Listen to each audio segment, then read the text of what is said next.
talk about this Stephen Amell situation. It's really interesting. So right now there's a writer strike, and they've been striking for like 100 days. And there was an article recently like, oh, things are getting grim for them. And I'm like, imagine being able to strike for 100 days from your job. But so they're striking, and then the actors decided to strike as well. And so Stephen Amell wasn't a fan of that. And so he was asked about it. He was at a convention. Now he was on the Mutant Ninja Turtles movie as Casey. He was also on Arrow. That's how most people know him, as playing the Green Arrow for years in the Arrowverse that launched on the CW and stuff. And so he also was on did an episode of American Ninja Warrior. He did pretty good on the course. That was a pretty exciting thing because does a Sam-A-Lot on the show. So I was very excited to see him at least give it a go at the course, because man, I love, that's only like sports thing that I like watched and was obsessed with American Ninja Warrior. But he was at a convention. A lot of these people go to conventions, to comic cons and so on, to talk to fans about their work, the things that they love. He was asked about the strike, and he was not a fan. Yeah, so I feel like I'm insulated in Hollywood because that's where I live. I literally live in Hollywood, like all the stereotypes that exist. So I feel like a lot of people in this room aren't aware of the strike. I support my union, I do, and I stand with them. I do not support striking. I don't. I think that it is a reductive negotiating tactic. And I find the entire thing incredibly frustrating. And I think that the thinking as it pertains to shows like the show that I'm on that premiered last night, I think that is... Woo! I think that it is, I think it's myopic. And I stand with my union. So people were TO'd about his statement, and were saying all kinds of things. He had people who were on the Arrow, and also people who are within the Arrowverse, particularly some villains that I noticed that were going in on him. And it wasn't just him. It was a lot of folks on social media who was really upset about it too. So let me share my screen really quick and go through someone arranged some of these tweets that people put out about this. The only things he will ever be remembered for is playing Republican Green Arrow and Republican Casey Jones. And I've never heard anything about him being a Republican, so I don't know if that's true or not. But isn't he the guy nobody liked, and the cast took selfies on his character's headstone? I don't know if people didn't like him, but there's a photo of him in his gravestone and people taking a photo, but I just thought that was playful. It's moments like this where I'm convinced we live in a simulation. How do you play Green Arrow and say this? Oliver Queen is one of the biggest liberals in DC mythos. The man played him for nearly a decade, and he learned nothing. LOL, time to add Stephen Amell to the same list as Zachary Levi. People don't like Zachary Levi because well, he's a Christian and he's against and he said some stuff about the vax, but unemployed people don't get a say in what people with jobs do. Stephen, bleep that he played Green Arrow. This bleep also played Casey Jones. How are you saying this, bleep? And where was he January 6th? He's so right. It's incredibly reductive. We should just be killing those bleeps. Wow. Well, you and your dumb bleep show are both flops. So maybe sorry about that instead, because now you're never going to be employed again. Just a bunch of really crazy stuff. People saying he was selfish. Um, different allegations about his character. Just really crazy stuff. Um, folks are saying, and there's more.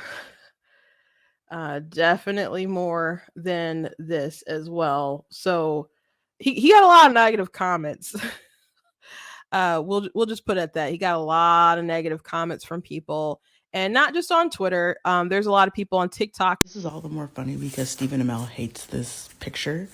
But seeing that he is a scab is somehow not surprising, but equally disappointing. Not surprised. I think I heard something like a while ago that he was more like Oliver before he turned into the Arrow. And I was like, no, that can't be possibly. Yep, it sure is. He's exactly what you think he is. The way that Stephen Amell is so determined to never work in this industry again, like the fact that he's going on like an anti-strike tour, it's hilarious at this point.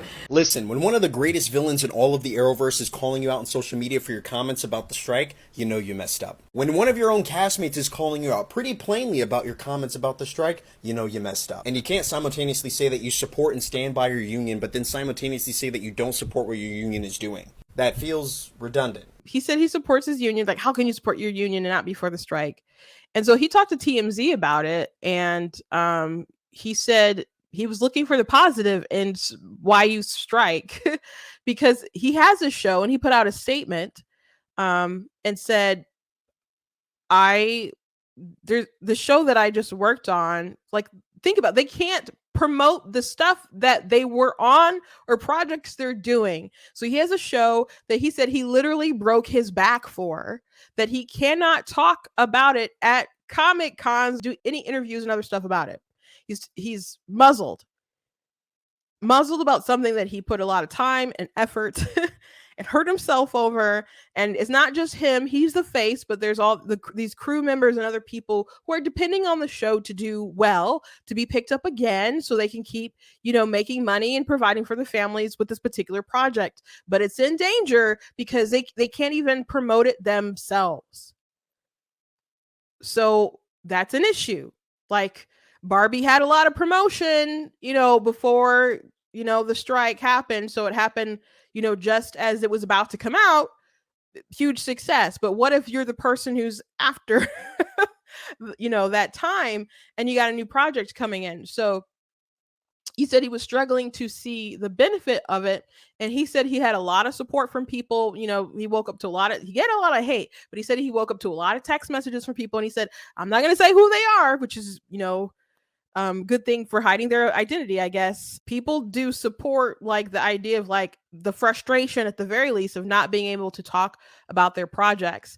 And in the statement he had put out, he said, the road to hell is paved with good intentions.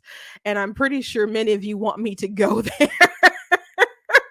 And I'm like, the reaction that people are having to Stephen Amell and his frustration with the strike, not even his union, and the union did overwhelmingly, like 98% or 7% or 6%, like really, really high percentage of them overwhelmingly voted to go ahead and do the strike. So maybe he overall has a very minority opinion, but it's not that his opinion isn't valid. But the reaction that people had to him voicing his true opinion on this really goes to show you the problem with unions, though. There's people benefit from being in unions. That's true, especially if your union can go ahead and make different negotiations that you benefit from, that you didn't have to negotiate yourself. Like if you work in the post office, for example, their wages go up automatically with inflation. So no one else has to like go in and renegotiate and say, hey, inflation went up. All that stuff is already done. That's already like baked in case you didn't know. So that's a benefit there. But there are times in Stephen Amell's case, what happens when you don't want to go along with the union and you are berated, and they kind of take away your autonomy. They're saying there's something that you want to do and you literally can't do it. They're limiting his, I mean, and you work for different projects, the publicists and companies or whatever will want to muzzle you and you to say certain things to promote a project or whatever. But they're saying you can't promote your project. So it's helping to help it fail. And that's obviously something very frustrating for an actor, right? Being in a union kind of takes away your autonomy and your individual decision making. And he said what he said, but people's reaction to it, their anger to it, their vitriol toward him, like, oh, this idea where he feels like they want him to go to hell. And he even said, like, if you see me on the picket line, please don't throw hard fruit at me. That's what he had to say online because people were so angry at him for speaking his mind about this issue. So if he feels like he had to go out of his way and say that, can we ask the question of, are unions bullies? And we know that they can be, certainly, like back in the day of like when people were fighting to get right to work passed in Michigan, there was a whole like thing that happened at the Capitol where there was a tent that was torn down and Steven Crowder was there. He got punched in the face. And and besides that, there was a guy I know, Clint. He had a hot dog cart, and the hot dog cart was destroyed. And they did raise money and get him like a new cart and stuff, or had it fixed or whatever. But it was pretty wild because they didn't want right to work passed. And by the way, right to work has been repealed as soon as like Democrats took charge in Michigan. Elections have consequences, unfortunately. But think about if you want to work for like GM or something, you don't want to pay union dues and you don't want to be in the union. And they're like, no, you have to be in the union. And by the way, if you're in a union, like one of those like UAW or something, they send you mailers like crazy telling you who you should vote for. And they want people to act uniformly. And so Stephen Amell on TMZ, he said something like, he didn't want to get too political, but he says, everybody wants you to vote, but they want you to vote a particular way. So they act like they want you to participate and stuff, but really a lot of people don't want your voice. They just want you to be an echo chamber and to prop up what they want to say. It's unfortunate how much outrage he got when I don't know what you guys interpreted his video as, but I totally understood what he was saying in that particular clip. Like, I didn't even feel like his statement where he kind of like cleared it up needed to be said, really. That again, he supports his union, but he's obviously frustrated because he can't talk about projects that he's worked on with fans who want to talk about it, and he can't talk about something new that he's working on. About David, we can talk about me, we can talk about Canada. But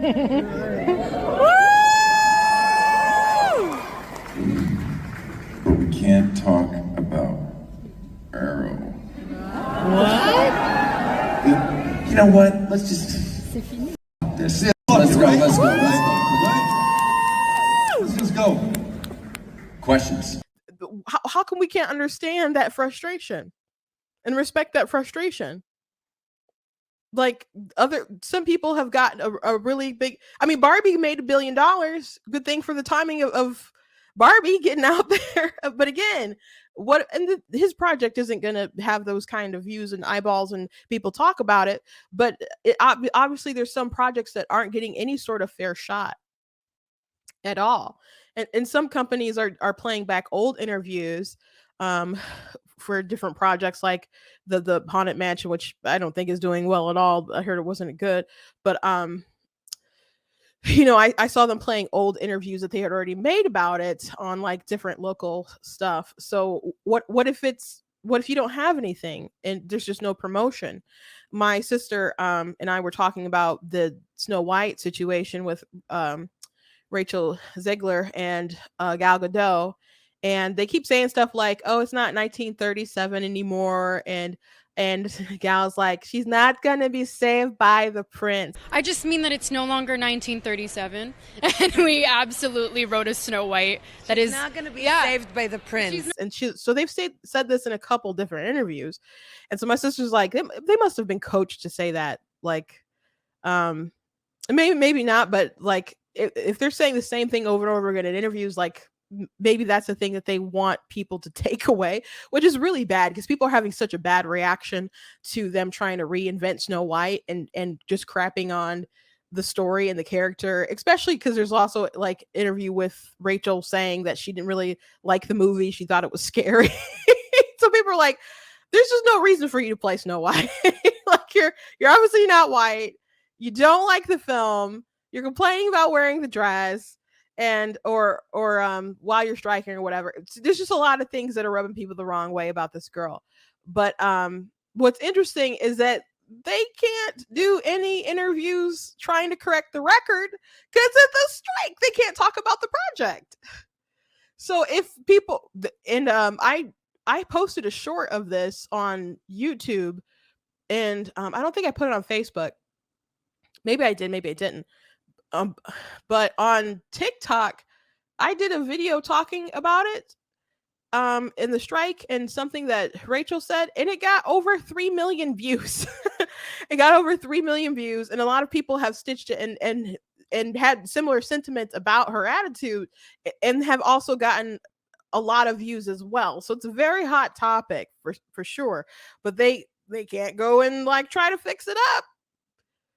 Like I don't know what they could maybe try to write on Instagram or Twitter or whatever, but they're not supposed to talk about it.